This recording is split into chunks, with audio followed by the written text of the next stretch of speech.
What's up, guys? Welcome to episode 2. That's right, we made it to another episode of Music Talk with MLN.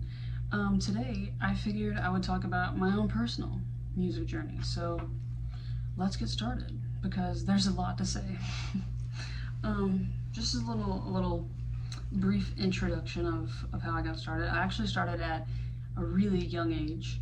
I did the talent shows in elementary school, and my mama, this is a very fond memory for me, my mama would help me prepare for the talent shows every year, literally every year I sang in the talent show. I actually remember the most doing the song Rock Me by One Direction with her, and just getting that one prepared. And I think we also did, there was a Justin Bieber one, I don't remember exactly what song, probably Baby, because I was really into that one when I was younger. We did Shake by Victoria Justice, I think, which I'm talking about Victoria Justice and like everything right now, truly in my Victoria Justice era. Anyways, this episode's about me. So, anyways, I did the talent shows with my mama every year, and then one year I got a drum set for Christmas, and I decided I wanted to learn how to play the drums. So my mama paid for my drum lessons, and she would take me to almost every single lesson. It was a really special memory. Unfortunately, in 2016, my mama passed away due to cancer. And this is where we're gonna get a little dark for a minute, a little sappy for a minute. This hit me so hard. This was really, really difficult for me and my family. It's one of the most difficult things I've ever been through. And I didn't want to do music anymore, not gonna lie. Music was like the thing that she got me started on, and it was my thing with her. And I didn't want to do it. It wasn't the same without her. I was transitioning from elementary to middle school at the time, and my family really wanted me to join the band in school because I, am good at music. And they believed in me, they liked my music, they liked hearing me play, so they wanted me to join and try out for the drums. And I didn't want to. And it was actually a cousin who worked at the school who convinced me to join by saying, if you don't like it, you can leave by Christmas break or after Christmas break. And I was like, you know what? I'll just join for my family because everyone's asking, and then I'll just leave. And I ended up loving it. So here we are. So thanks to middle school band for getting me back into music. Then I moved on to some adult stuff. I was still in drum lessons, but all my drum teachers, like, none of it was working out. One of them moved away, one of them we didn't click, one of them moved to a different music school, and I didn't know what to do. So one day at band camp, actually, I don't have a crazy band camp story, but I ran into one of my old drum teachers who had to move schools. And he told me about this place called Rock You Academy in Ocean Springs. Shout out to them, because if I hadn't gone there, I wouldn't be where I am today. I discovered them, started drum lessons there.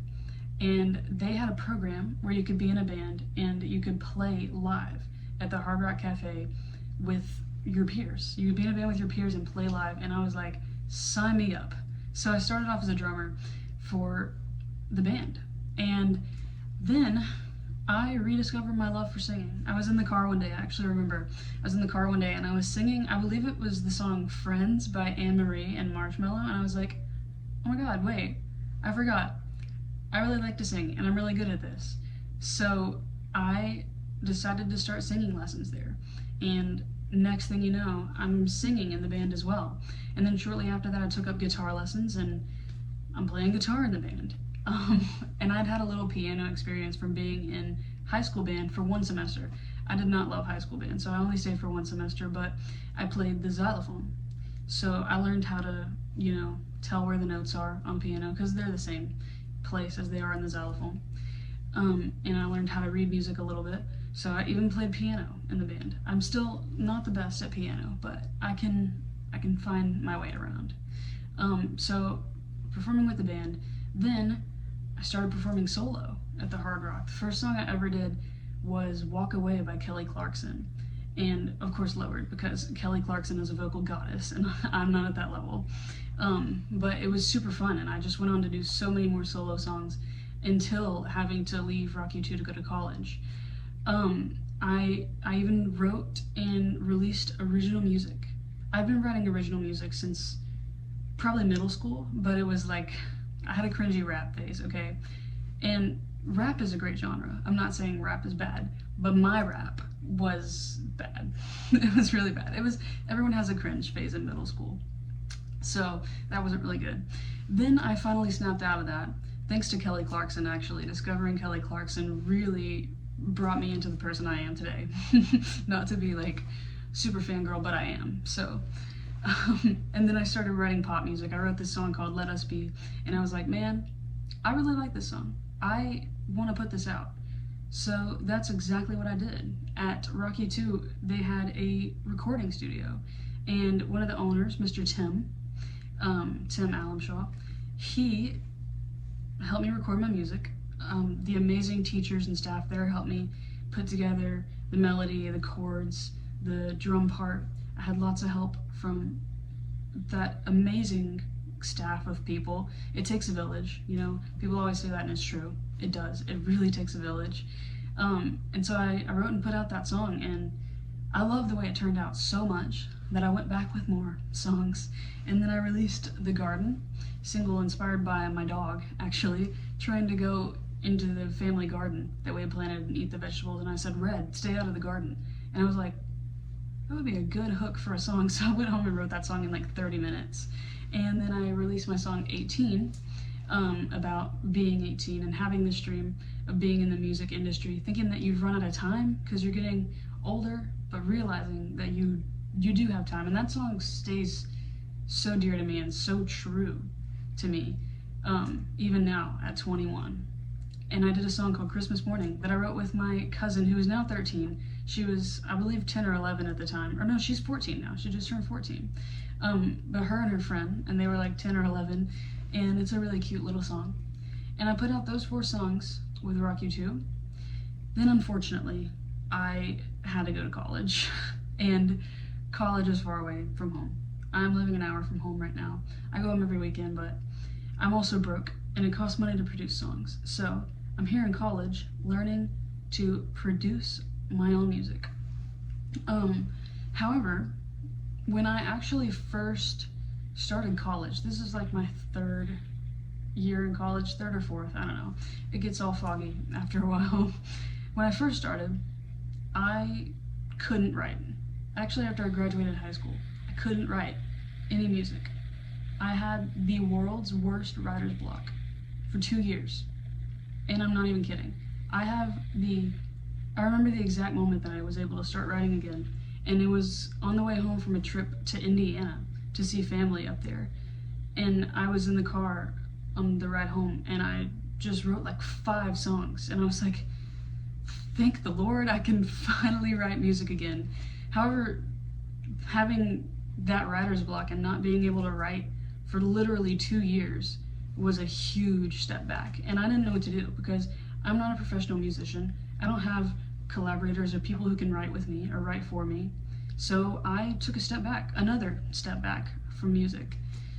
And I don't know, I think I was going through a lot of changes in my life and maybe was a little depressed. And if we're being real, you know, therapy was probably needed. But I don't know, I had to take a step back. I didn't know what to do. Then I finally one day realized, like, I've always known I want to be a musician. That's what I want to do with my life. I want to write songs and I want to put them out to the world, and hopefully that will make me enough money to support myself. But I finally had to come to a realization, like, this is what I want to do. This isn't gonna just come to me. I have to work. I have to do this. And luckily I'm able to still write all the time, knock on wood, right? But no, I think I'm really happy. I'm in a really good place in my life, and I think that hopefully the writing is going to keep coming. Sometimes a song just comes to me. A melody, a lyric, a chord progression just comes to me, and I'm able to put a song together out of it. And I'm so happy that I'm able to do that again, because that was a long 2 years. That was a really long 2 years.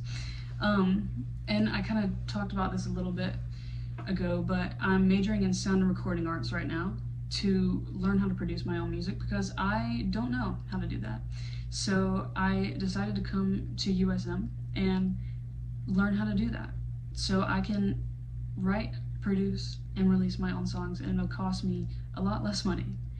However, while I'm learning, I'm always posting new stuff on TikTok. I'm recording covers all the time, every Tuesday and Thursday. Follow me at Macy the Musician. And I am working with writing, just trying to get back to a place where I can put out music, trying to get to a place where I can put out an EP or an album. That's a dream of mine. And I just can't wait to see what the future holds and where I go. I've talked a little longer than I planned to this episode. So maybe we'll call this a part 1, because there's obviously a lot more to my story. So if you want to hear more, let me know. But for now, thanks for tuning in to the second episode of Music Talk with MLN. Until next time, I'll see you guys for a potential episode 3. Let us be.